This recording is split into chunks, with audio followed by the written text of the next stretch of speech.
ሙሉዬ እንግዲህ ሄሎ ኢትዮጵያ ሰዓታችን ላይ ደርሰናል። አዎ ዛሬ ሄሎ የምንለው ወደ ጀርመን ነው።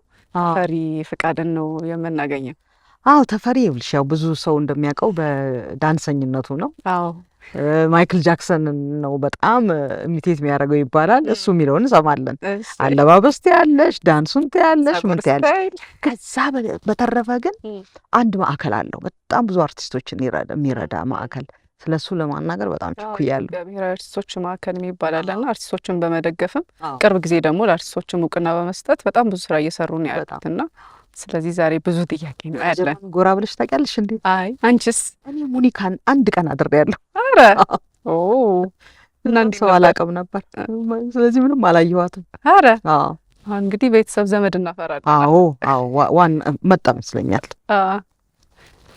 ሄሎ ሄሎ ተፈሪ ተፈሪ፣ ሃሎ ኢትዮጵያ፣ ሃሎ አያት፣ ሃሎ ሙሉ አለም። እንዴት እንደምን ነህ? አለ ተፈሪ? አለን ሰላም ናችሁ? ደህና ነን አለን። ስላገኘንህ ደስ ብሎናል። እኔም በጣም ደስ ብሎኛል ስላየኋችሁ፣ ስለጋበዛችሁኝ በጣም ደስ ብሎኛል። ጀርመን በጣም ተስማምቶሃል እባክህ? አዎ በመላው ዓለም ይስማማኛል። አዎ እኔ የምልህ በጣም ስናይ አሁን ወደ አንተ የህይወት ታሪክ ብለን ትንሽ ሪሰርች ስናደርግ ለማይክል ጃክሰን እና ለብሬክ ዳንስ በጣም ልዩ መውደድ እንደነበረ ትናገራለህ። እና ወደ ኪነ ጥበቡ ለመግባት መነሻህ ምንድን ነው? አሁን እኔ ያችን ሰዓት አስታውሳታለሁ። በቃ አይ ህይወቴ ይሄ ነው መስመሬ መሆን ያለበት ያልኩበትን ጊዜ ሀዩዬ አረሳትም። እና ተፈሪ አለህ ያንተ እንደዛ የምትልበት? አዎ እኔ ለአቅመ ሙዚቃ ልበለው ለአቅመ ዳንስ ስደርስ አካባቢ ላይ ያንን ጊዜ በጣም የማይክል ጃክሰን ሙዚቃ የወጣበት እና ብሬክ ዳንስ የሚባል ነገር በጣም የተጋለጠበት ጊዜ ነበር እና አጋጣሚው ደግሞ ፈጠረንና ቪዲዮዎችን መለከት ነበረ በወቅቱ እና ያው ገባሁበት ማለት ነው። በጣም ደስ ይላል። አይ በዳንስ ብቻ አይደለም በጸጉር ስታይልም አሁን ስታየው እኮ ስታይሊስት ነው አሁንም እንዳማረብህ ነው እና ባለባበስም በጣም ማይክል ትመስል ነበር ይላሉና ግን እንዴት ነበረ በዛን ጊዜ በተለይ በተለያዩ መድረኮች ላይ ስታቀርብ እንዴት ነበር ሰው የሚቀበልህ? ምን አይነት አስተያየት ትሰማ ነበር? ያው እንግዲህ አዲስ አበባ ላይ ያለው በዛ ጊዜ የነበሩ ሰዎች እስካሁንም ያሉ ያውቁታል። እኔ ማይክል ጃክሰንን ለመምሰል የሞከርኩት ነገር የለም። ማይክል ጃክሰን ግን እኔ ለመምሰል ሞክሯል፣ ተሳክቶለታል። ደግሞ ምንድነው ማይክል ጃክሰን አፍሮ ነው እንደምታውቁት፣ ጸጉሩን ሰርጀሪ አድርጎ ምናምን አድርጎ ወደ እኔ የመጣው እሱ ነው። የአፍንጫው የፊት ገጽታዎችን ደግሞ እኔ እናቴ እንደወለደች እሱ ደግሞ እንደዚሁ በተለያየ ነገር እና ማን ነው ወደዛ የመጣው ብላችሁ ስትወስዱት እሱ ነው ወደ እኔ የመጣው እንጂ እኔ ወደ እሱ አልሄድኩም። አንዳንድ ጊዜ ምን አለ መሰለሽ የሆነ ጎረቤትሽን፣ ዘመድሽን፣ ቤተሰብም የሆነ ነገር ከአንቺ ከወሰደ አንቺ ደግሞ ከሱ የሆነ ነገር ቅር እንዳይለው ደስ እንዲለው ነገር ትወስጃለሽ እና እኔም እስኪ ማይክል እኔን አክብሮ እኔን አክብሮ እዚህ ድረስ መጥቶ እኔን መስሎ ጸጉሩን ተሰርቶ መከራውን አይቶ ተፈሪን ከመሰለ ተፈሪ ደግሞ ምን አለበት ከሱ ትንሽ ዳንሶችን አለባበሶችን ቢወስድ ብዙ ነገሮች ላይ እኔ ከአፍሪካ እሱ ከአሜሪካ በብዙ ገንዘብ ወጪ የተደረገበትን ዳንስም ሆነ ሜካፕ ወይም አለባበሶችን በተመለከተ እኔ ወጪ ላደርግ አልችልም ያንን ማክል። ስለዚህ ግን በዛው ሰፈር ውስጥ በሚሰሩ የልብስ ሰፊዎች እኔ በምሰጣቸው ዲዛይን እየሰሩ ሲያለብሱኝ በእውነት በጣም ጎበዞች ነበሩ። አስመስለው ነበር የሚሰሩት። እኔም ደግሞ በጊዜው በጠቀማቸው የመድረክ ስራዎቼ እንግዲህ ራሴን ጎበዝ ምናምን ለማለት ትንሽ ባህላችንን ያፈቅደ ብቻ አቅርቤ ያለው ኦዲየንስ ጥሩ ነው። ደግሞ ለሀገራችን በወቅቱ በተለይ የማይክል ጃክሰን ጨዋታ ብቻ ሳይሆን ብሬክ ዳንስ በአጠቃላይ አዲስ አንድ ሰው በዛ ልክ አጥንቱን እየተጣጠፈ ሲደንስ የመጀመሪያ መጪ የመጣ ስለሆነ የነበርነው ደግሞ በጣም ጥቂት ነው። አስታውሳለሁ ብሔራዊ ቲያትር የመጀመሪያ መድረክ ነበረኝና አንድ የቄራ ልጅ ነበር በጣም ጎበዝ፣ ከኔም ይበልጣል ነው የሚለው በጣም ጎበዝ እና አንዳንድ እሱ የሚችላቸውን እኔ አልችልም፣ እኔ የምችለው አይችልም። ግን እኔ ትንሽ ደግሞ የመልክ መመሳሰል ስለነበረ ከማይክል ጋር ባለባበስ በምን ብሔራዊ ቲያትሮች ለትዕይንተ ኪነ ጥበብ ወይም ትዕይንተ ጥበብ የሚባል ነገር ነበር እዛ ላይ ነው ያቀረብኩትና ስወጣ ልክ አሁን እናንተ እንዴት ነበር እንዳላችሁ እኔ ከዛ በፊት የቀበሌ የከፍተኛ ምናምን የሚባሉ ቲነቶች አሉ እና እዛ ውስጥ ነበር የሚጫወተው። ጥሩ ነው። ሰውን ታየዋለሽ ስትወጪ። መድረኩ ኦፕን ኤር ላይ ነው ወይም አዳራሾቹ ስታንዳርድ ናቸው። ከሰው ጋር ፊት ለፊት ትታያለሽ። ግን እንደ ብሔራዊ ቲያትር አይነት መድረኮች አንቺ እንግዲህ ሙሉ ዓለም የበለጠ ታውቀዋለች። ለቲያትር ስትወጣ ሰውን አታየው፣ ጨለማ ነው ሰው ጋር። ስቴጁ ላይ ግን ብርሃን ይበራል እና ስወጣ ጩኸት ነው ገጠመኝ። ሰው ይጮሃል። እኔ የት ጋር ሆኖ እንደሚጮህ ደግሞ ሰው አይታየኝ እና የመጀመሪያ የተደናገጥኩበት መድረክና የኦዲየንስን ደግሞ አትራክቲቭ ሌላ ቀበሌዎች ምናምን ላይ ስሰራ ስወጣም የሰውን ሪያክሽን አያለሁ። እዚህ ጋር ግን ብቻዬን የሆንኩ ነው የመሰለኝ። ጩኸት ብቻ ነው የምሰማው እና ያ የመጀመሪያ መድረኬ ነው። ሌላው የመዘጋጃ ላይ እንደዚህ በሬዲዮ ይነገራል የምናቀርባቸው ስራዎች ምናምንና መዘጋጃ ላይ ሳቀርብ እናቴ ተደብቃ ገባች። ሳትነግረኝ ተደብቃ ገብታ ለካ ፊት ቁጭ ብላለች ከነጥላው። እኔ ገብቼ ስንከባለን ምን ስል ሰው አይታየኝም። እንደ ብሔራዊ ቲያትር ስለሆነ እንትኑ ልምዱ አንድ አይነት ነው። መድረኮቹ ቀስ እያለ ነው የሚነገው፣ ቀስ እያለ ነው ሰው የሚታየው እንጂ ከመድረክ እንደመጣሽ መብራት ምናምን ስላለ አይታይም። እና እየደነስኩ ድንገት ወደፊት የተጠጋው መድረክ ላይ ስመጣ ያ ዳንስ ደግሞ ምንድነው በደረት ላይ ስዊሚንግ እናደርግበታለን። ተኝተሽ የምትቀሳቅሽ እና ወደፊት ሲሄድ ከመድረክ ላይ ከፊት ለፊት ያየሁት እናቴ ከበዛ ሰዓት ማንም ዳንስ አይደግፍም። በዛ ላይ አቧራ ላይ ነው እየተንከባለልኩ ያለሁት። ድንጋጤው መጣ። ሰው ይጮሃል። እናቴን ለካ ተናዳለች እንኳን ልታደንቅ እሷ መቼ ያገኘችው ነው የምትለው። እና ያ አጋጣሚዎች ናቸው ከህዝብ ጋር ከቤተሰብ ጋር በልጣ አስታውቃኝ። ልክ ነው ለሰፈሩ ሰው እስካሁንም ድረስ በማይክል ጃክሰን ስም ይጠራል። እስቲ ደግሞ ወደ ደቡብ እዝ ኦርኬስትራ ለመልስ። ስትጀምር በዛ ነው እንዴ ጀመርከው? ደቡብ እዝ ኦርኬስትራ ነፍሱን ይማርና ድራመሩ ወርቁ ይባላል። ወርቁ ደግሞ የኛ የከፍተኛ 17 አሰልጣኝ ነበር እና ያን ብሬክ ዳንስ ስደንስ አንተ ለእኛ መድረክ ታስፈልጋለህ ብሎ ይዞኝ ሄደ። እና አረጋኝ ወረሽ አለ እዛ፣ ህይወት መኮንን አለች፣ እነ ቃቂ ያሉ እንግዲህ በጣም አሪፍ አሪፍ ሙዚቀኞች በወቅቱ ደግሞ ቡም ያደርጉበት ሰዓት ነው። እና ሄድኩ። እኔ የጠበቅኩት ሙዚቀኞች ነው። እዛ ሲሄድ እንዳለ ማዕረግ ያላቸው ወታደሮች ተደርገው አሳይተው እችን ትወዳለች ዳንስ ለወታደራ እንዴት ተብሎ የለም እንደሚለው ግባግኞች። እኔ የምጫወትበት ሙዚቃ ሌላ ነው። እነሱ ጋር ደግሞ እንደምታውቁት የሙሉ ባንድ ትራምፔቱ፣ ሳክስፎኑ፣ ትሮምቦኑ ምናምኑ አንድ የሚጮው እና ሙዚቃ የኔ ሙዚቃ አልተዘጋጀም። የሚሰራበት ሙዚቃ እና አስታውሳለሁ በህይወት መኮንን ዘፈን ኮሎኔሉ መቶ አለቃው ምናምኑ ከፊት ተደረደረ። እንደገና መድረካቸው ሲሚንቶ እንደ ደንበኛው ሲሚንቶ በቃ አቧራ እንዳለ ያለበት እና ትንሽ ፈራው። ግን ከገባ በኋላ መድረክ ውስጥ ከገባ በኋላ ምን እንደሆንኩ አላውቀውም። በእውነት በትክክለኛ በሙዚቀኞች ውስጥ የሚፈጠር ስሜት አለ። በቃ ትለወጫለሽ። ያ ሁሉ አቧራ ሳስነሳባቸው ስገባ ገና መድረክ የነበረው በኋላ ሰዎቹ እስኪጠፉብኝ ድረስ አቧራው ተነሳ ማለት ነው።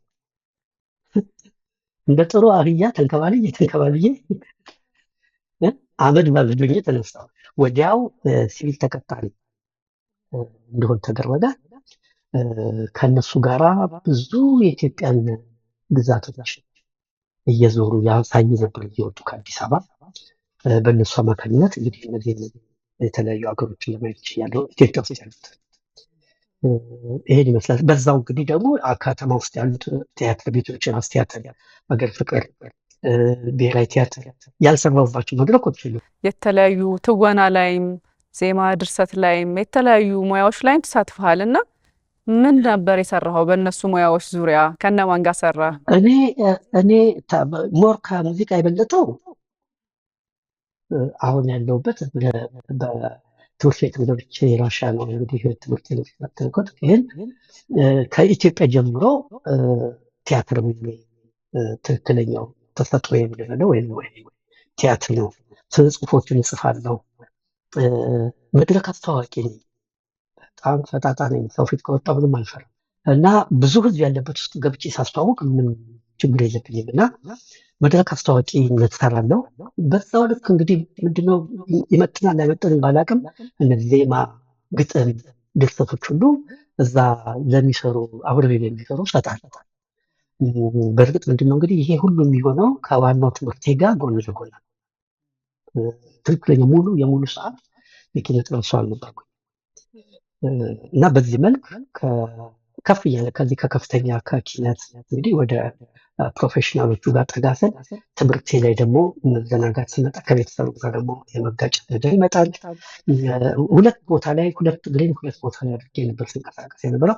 በመጨረሻ ግን ያው እንደ ምኞቴ ለቲያትር ጥናት ወደ ራሽያ ሄድኩ ማለት ነው። ወደ ራሽያ ከሄድክ በኋላ እንደገና ጀርመን ሄድክ፣ ኑሮውን በዛው አደረግ።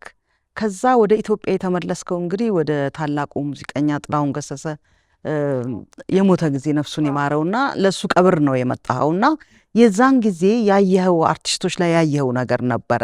አንድ ማህበር አቋቁመሃል፣ የአርቲስቶች ብሔራዊ ማዕከል የሚል አቋቁመሃልና ምንድን ነበረ ያየኸውና ልብህን ነክቶት ይህን ማህበር ለማቋቋም ያነሳሳ? እንግዲህ ለዚህ መንደርደሪያ የሆነ እዚህ ጀርመን እያለሁ እንግዲህ የራሻውን ነው ብለን ጀርመን ልባ ጀርመን እያለሁ ለአንድ መጽሔቱ አዘጋጅ ነበርኩ። ከዛ ጎን ለጎን ምን ተፈጠረ? አሜሪካ ውስጥ ኢቲኤን የሚባል በኤልሳቤት ፈቃዱን ታውቂያታለሽ? የኢትዮጵያ ቴሌቪዥን ጋዜጠኛ የነበረች ጎበዝ ጋዜጠኛ እና ኢቲኤን የሚባለውን ቴሌቪዥን ፕሮግራም ከነ ታማኝ ላመሰርታ ከነ ሙሉጌታ ጋር ምናምን ተመሰረተ እና ምንድነው በወቅቱ ኢትዮጵያኖችን የሚያገናኝ ቴሌቪዥን ጣቢያ ስለነበር እኔ ደግሞ ለዛ ቴሌቪዥን ጣቢያ ለማገልገል ፈቃደኝነት የተሰጠው ከጀርመን እና ከራሽያ አብረው የመጡ ብዙ ጋዜጠኞች ስላሉ እነሱን አስተባብሬ ከጀርመን ፕሮግራሞችን እየዘገብን ለዛ ቴሌቪዥን ጣቢያ መስጠት ጀምርን ማለት ነው።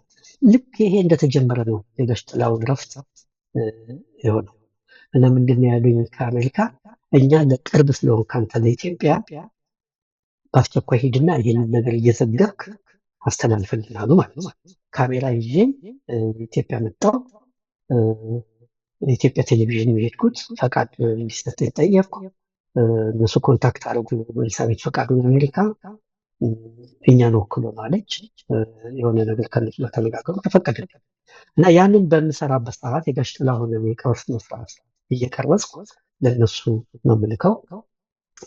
በዚህ አማካኝነት እንግዲህ ቀደም ስል ቅድም እንደነገርኩሽ በየቲያትር ቤቱ ቲያትሮችን ሰርቻለሁ፣ ፊልሞችን ሰርቻለሁ፣ ሙዚቃዎችን ሰርቻለሁ እና እማጣቸው ሰዎች በጣም የቤተሰብ አክል ነው። የቀብር ስነ ስርዓት ስሰራ ያየኋቸው ሰዎች በጣም በሚያሳዝን ሁኔታ ተጎሳቁለው በጣም በሚያሳዝን ሁኔታ ብቻ አገኘኋቸው እና አረጋኸኝን አገኘሁት እዛው ቀብሩ ላይ እና ምን ሆነው ነው እያልኩ ስጠይቀው ነው እነዚህማ እንደውም ቀብሩ ላይ ችለው የመጡት ናቸው። የኪነ ጥበብ ሰው አሁን ድሮ በምታየው አይነት ሳይሆን በጣም ያሳዝናል እና እንደውም እያስነቀችን ብታያት ሳሌ ደጋጎን ብታያቸው አለኝ። ቶሎ ይሄ ስሜታዊነት አለ ጋ እና በጣም በንግግሩ በጣም ተናደድኩና ተነስቼ እያስናቀች ሄድኩ እና ይሄ እንግዲህ አንድ ሁለት እያልኩ ሲሄድ ብዙዎቹን በየቤታቸው እየሄድኩ መጎብኘት ጀመርኩ። አሳሳቢ ጉዳይ ነው። በግል የማደርገው ነገር የለም እና በቀጥታ የሄድኩት የሙዚቃ ማህበር ሊቀመንበር አሁን ክቡር ዶክተር ሆነዋል አቶ ዳዊት ይፍሩ ወይም አርቲስት ዳዊት ይፍሩ ቢሏቸው ሄድኩ። ያለውን ነገር ነገርኳቸው። ይሄ ትንሽ የሚያሳዝን ስለሆነ እንዴት ነው ያያችሁት አልኩ። ቀጥሎ ደራሲና ገጣሚ ያያለ ሙላት እሱ ቢሮ ሄድኩ። እንግዲህ ይቅርታ በዚህ አጋጣሚ አንተ የምለው እነዚህ ሰዎች አርቲስቶች ናቸው እና ሄድኩ። እዛም ተነጋገሩ ከአቶ ውሸቱ አለማው ጋር ተነጋገርን እና እነሱም ደግሞ አንተ ማን የሚል ጥያቄ አላበዙም። ጥያቄው ትክክለኛ ስለነበረ በእውነት በጥሩ ሁኔታ አስተናገዱኝ። ማህበሩ እንዲመሰረት ጥሪ እንዲያደርጉ እዛው ያለው ለሁሉም አርቲስት ጥሪ እንዲደረግ ተደረገ። ብሔራዊ ቲያትር ላይ ቆንጆ ስብሰባ አደረገ። እነሱ ኢትዮጵያ ውስጥ ያለውን ማህበር እንዲመሰርቱ እንዲህ ደግሞ ወጥቼ ውጭ ያለውን እንዳደራጅ በተለይም ከተለያዩ የሙዚቃ የኪነ ጥበብ፣ የተውኔት፣ የጋዜጠኞች፣ የሰዓሊያን ወደ 5 6 የሚሆኑ ውክልናቸውን እንዲሰጡኝ አደረኩ። ያንን ደብዳቤ ይዤ መጣሁ ጀርመን ላይ በመጀመሪያ፣ ከዛ ኢንግላንድ ለንደን ሄጄ አመሰረትኩ። አሜሪካ የተወሰኑ አርቲስቶች ጋር አሻራውን አስቀምጬ መጣሁ። በቅድሚያ ባየሁት ነገር ላይ አስቸኳይ እርዳታ እንደሚያስፈልግ ስላመንኩበት የመጀመሪያው የነፍስ አድን እንበለው በችግር ላይ ያሉ ግን እንደሌላው ሰው ወጥተው መለመን የማይችሉ ቤታቸው ውስጥ ግን ተቀምጠው በጣም በችግር ላይ የሚሰቃዩ አርቲስቶችን ከአስናቀች ወርቁ ጀምረን በአስቸኳይ እርዳታዎች እንዲያገኙ በውጭም በውስጥም ርብርብ የሚያደርግ ነው። ወር በቋሚነት የሚከፍላቸው አርቲስቶች ነበሩ። አንዳንዶቹ በህይወት አልፈዋል። ይሄ ነው። ከዛ ጋር የሕክምና ጉዳይ አለ። ወደዚህ ሀገር መጥተው ሕክምና እንዲያገኙ የተወሰነ ማህበራችን ጥረት አድርጓል። በገንዘብ ደረጃ እንደዚህ ነው። ግን ልመናው ደግሞ ትንሽ ፕሮፊት ይፈጃልና እንደዛ ከሚሆን ኢቨንት ብናዘጋጅ እና በአንድ ጠጠር 2 ወር አንጋፋ አርቲስቶችን እየሸለምን በዛ ኢቨንት ላይ የሚገኝ ገቢ ለምን ጎን ለጎን አይረዳም የሚል ሀሳብ አነሳን።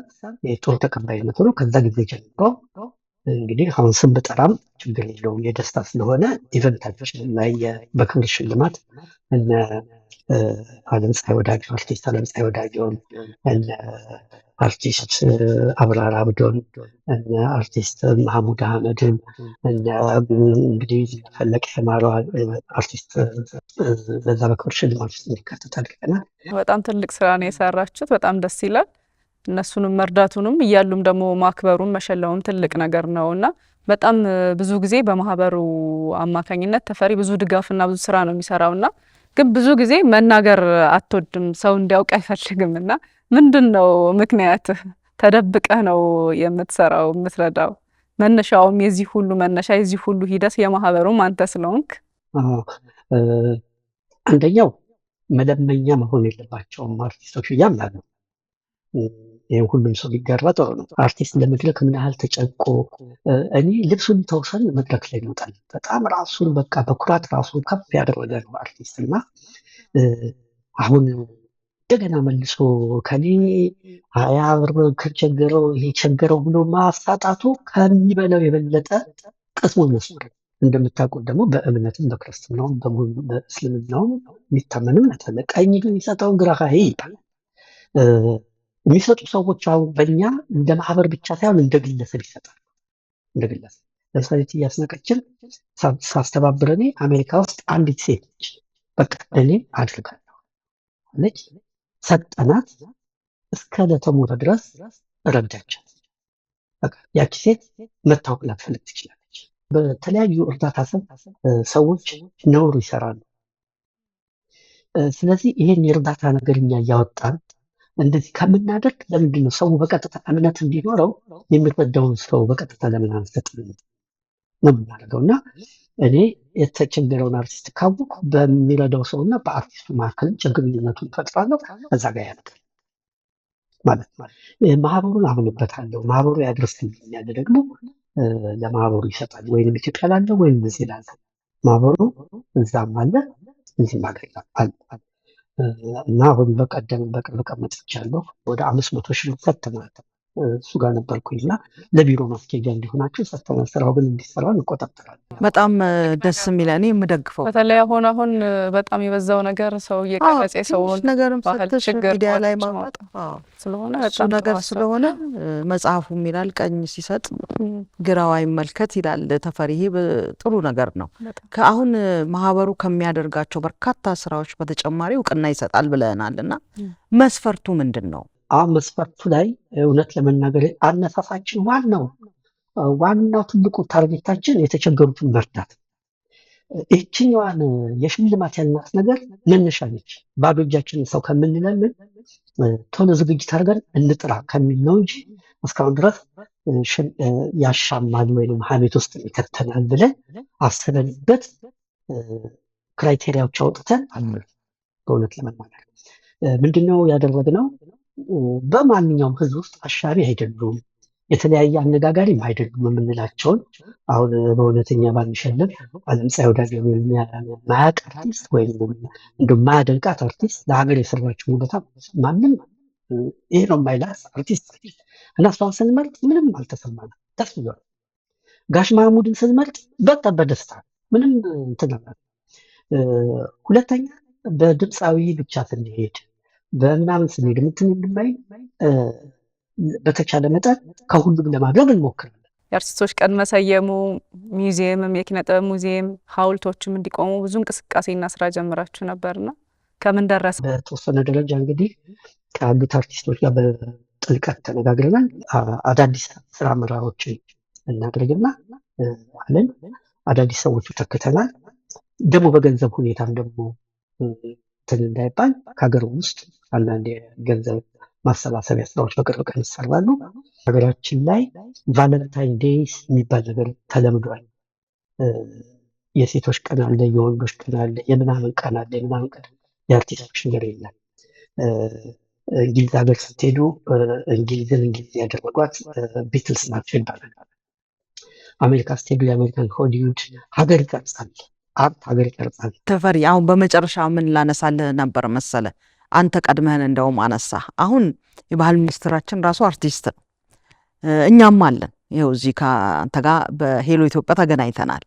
በአርቲስቱም ሆነ በባለድርሻውም ሆነ በባህል ሚኒስቴርም ይሄ መደረግ አለበት የምትለውን እስቲ ንገረን። በሀገር ጉዳይ ላይ በጋራ ለመስራት የጥበቡን ሰው እንዴት እንየው ለሚለው ስራ አሁንም ቢሆን መልሰን የምናንኳኳው በቅርብ ቀን ትልቅ የተጀመረ ነገር አለ። በመላው ዓለም ላይ ያለ ኢትዮጵያዊ አርቲስት ፔቲሽን እያሰባሰቡ ለሚመለከተው ክፍል እናስገባለን። የሐውልት ቦታ ይሰጣል፣ ለአርቲስቱ የክብር ቦታ ይሰጣል። እኛ የምንሄድባቸው የራሳችን የተለያዩ መንገዶች አሉ። በሌላ ሀገር ላይ ሲሄድ እኔ እቆጫለሁ። መላ አውሮፓ ላይ ይዞራሉ። በማይበት ቦታዎች ላይ የኪነ ጥበብ አሻራዎች በጣም ያስደምማሉ። የተነሳችሁበትም ሀሳብም አላማ በጣም ትልቅ ስለሆነ እንዳልከው አርቲስቶችም ኃላፊነት ያለባቸውም ሰዎችም ይሄንን ሀሳባችሁና ጉዟችሁን እውን እንደሚያደርጉት ትልቅ ተስፋ እናደርጋለን። ብዙ ስራ ነው የሰራው ማህበሩና እንደ ማህበርም እንደ ግለሰብ ደግሞ ተፈሪ በጣም እናመሰግናለን። ለባለሙያው ያደረከው ነገር አንተ በቀላሉ እንደዚህ ቀለል አድርገህ አቀረብከው እንጂ በጣም ለአንድ ግለሰብ ለአንድ አርቲስት እንደዛ መድረስ ማለት ትልቅ ነገር ነው።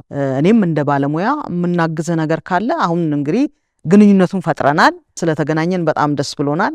ስላደረከው ነገር በሙሉ በጣም ነው የምናመሰግነው። እናመሰግናለን። በጣም ቆንጆ ቆይታ ነበረን። ኢትዮጵያ ስትመጣ ደግሞ እሑድ ቤትንም ትጎበኛለህ። የእናንተንም ስራ ይደረሰ ብለን አብረናችሁ ሂደን እናያለን። ቡናም እንጋብዘዋለን። እና ብዙ ነገር አለ። እናመሰግናለን። እመጣለሁ። ታንኪዩ። እኔም በጣም አመሰግናለሁ። ቻው ተፈሪ። ቻው